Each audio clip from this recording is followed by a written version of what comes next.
All right, let's talk Tua, hey, listen, Dolphins had a much better offensive performance in this one, albeit not saying much after the disaster that was week one, but they looked like a competent football team again, even if they weren't able to get the win. There were some errors here. We'll talk about the good and the bad. In fact, we can start off with a negative that didn't end up impacting the play because there was a defensive offsides. But you see, Tyreek Hill's going over the middle right here. Tua's going to take the snap. He looks over the middle, and as of right here, so this is really just a communication thing. It looks like Tua thinks that Hill's going to go more over the middle and stop, whereas Hill decides, oh, if I go further down the field, who knows, maybe I can get like a touchdown on this play. So you see, not on the same page, and ultimately that's intercepted. Now, there were offsetting penalties on this. Again, defensive offsides. I bring up what the penalty was because there is a small chance Tua knew that it was defensive offsides and felt more okay with trying to force a ball through a tight window. I don't think that's what happened here, though. So I don't really think that that's that's fair to say. I think it was just a mistake that he got lucky on. I could be wrong, but ultimately, yeah, luckily that did not end up as a turnover. Him and Tyreek Hill, you just got to get on the same page there. So, okay, while that didn't happen, offense scores 0 in the first quarter. You're like, man, what's going on with these Dolphins? Well, now heading over here, they did start to wake up in the second quarter. It was really a Jalen Waddle play, first and foremost. It's one-on-one matchups. Again, against the Dolphins, there was a time you wouldn't even dream of a one-on-one matchup because, you're not, a situation like this because you're not going to leave Tyreek Hill one-on-one. But here, safety's kind of shaded over there. Well, now you have Jalen Waddle to worry about. Watch Tua take the snap, and Jalen Waddle on this play, you see right here, I mean, it's just a great route, right? There's actually two safeties deep, but, safety's not over enough to get to where Waddle is. Look at really nice throw there from Tua as well, and they're able to pick up a touchdown. And just like that, the Dolphins feel like the Dolphins again. They're able to make some plays work. This one, it's getting Tyreek Hill involved. It's a zone coverage concept, him trying to get, in that gap in coverage and use you with Hill's speed. If you're defending deep down the field on his side of the field, like you have to stay so much further back than you would like to. Here, that's kind of what happens when Tua takes a snap and throws in that direction. You see right here, I mean, look at just how open Tyreek Hill is on this play. I mean, that's really good stuff. Tua, of course, not missing that. So, okay, Dolphins offense looks like the Dolphins offense again, although there is still one thing that's kind of missing. Let's head over here now, the Tyreek Hill deep shot, which when the Dolphins offense was at its peak a couple years ago, what it was doing was, yes, those over-the-middle routes, but there was always the threat of the Tyreek Hill deep shot. They hadn't hit on one in a while, so that was kind of a storyline. Tyreek Hill got asked, like, how come you haven't hit on a deep shot? To which he kind of said, like, what am I supposed to say to that?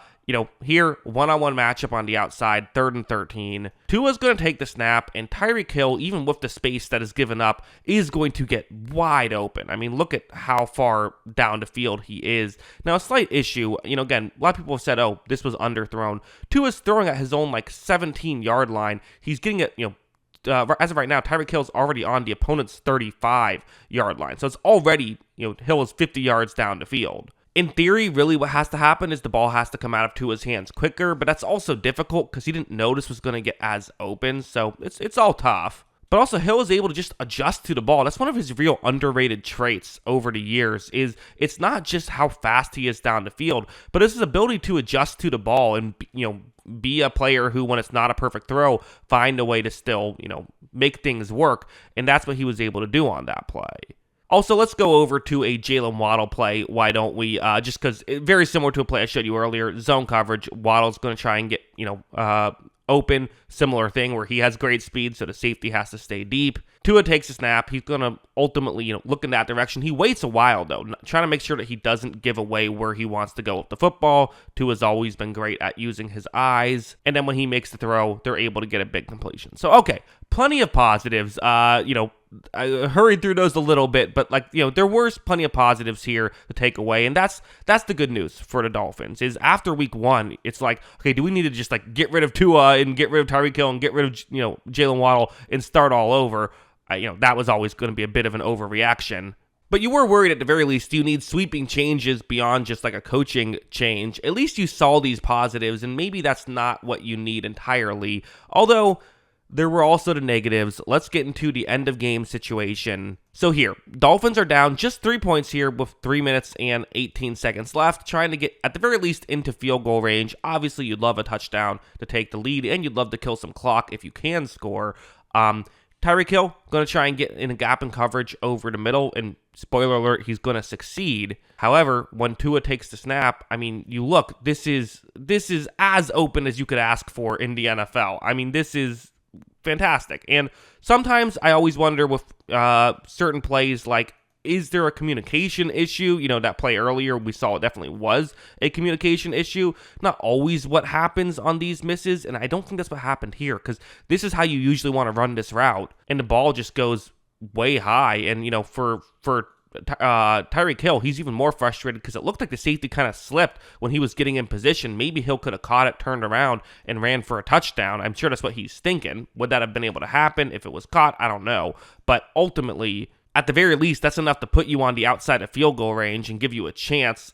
Ultimately, they weren't able to convert on that because of this 4th down and 9 where you see Tua is going to run around, he's going to try and make something happen, and oh no, throws an interception. And honestly, I'm not going to crush him too much for this. Like, he's looking around. It does suck that you see that there was a player open in the flat towards the top of the screen, but you can't see the whole field. He's trying to make a play. And at the very least, you're not doing one of the things where you just throw the football away on 4th down, trying to make something happen. I'm not going to crush a guy for a 4th down pick. I'm just not. You're trying to make a play. It is what it is. Although heading over here now, so okay, I'm not going to crush you for trying to make a play on 4th down. Well, we have another 4th down and 12. I mean, we saw on this day, on Sunday, that the game was played, Bryce Young converted a 4th and 17. We saw Baker Mayfield the following day on Monday Night Football convert a 4th down and 10. It's possible. Down 6, if you can convert, you have a chance. Very quickly, though, you're going to see pressure emerge. I thought the Patriots did do a good job at generating pressure. Just the reality is, Tua's going to be under pressure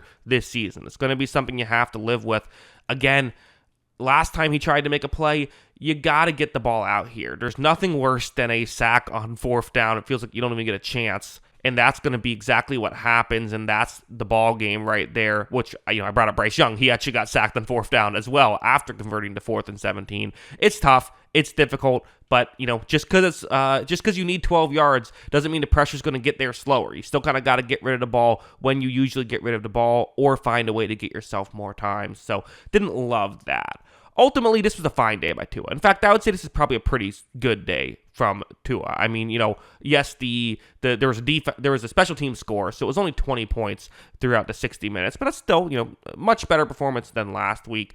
It's once again just the putting the ball in harm's way that I find to be the biggest concern right now with Tua. At least the offense kind of woke up. Now, they played the Bills on Thursday. That's tough, but then you do get some, a bit of, you can come up for air a little bit with playing the Jets and the Panthers the following 2 weeks. So while there's a very good chance they could be 0-3 heading into those games, who knows? Maybe you can kind of win both of those, get to 2-3, and try and wake yourself up with the offense playing better. But yeah, ultimately a disappointing start to the year for the Dolphins. No denying that. Their defense is the biggest issue in my opinion. I don't think Tua was a disaster, but ultimately he still does have to play better. He's getting paid a ton of money. You got to be a guy who doesn't make some of these mistakes. That's what I think. What do you think? Let me know in the comments below.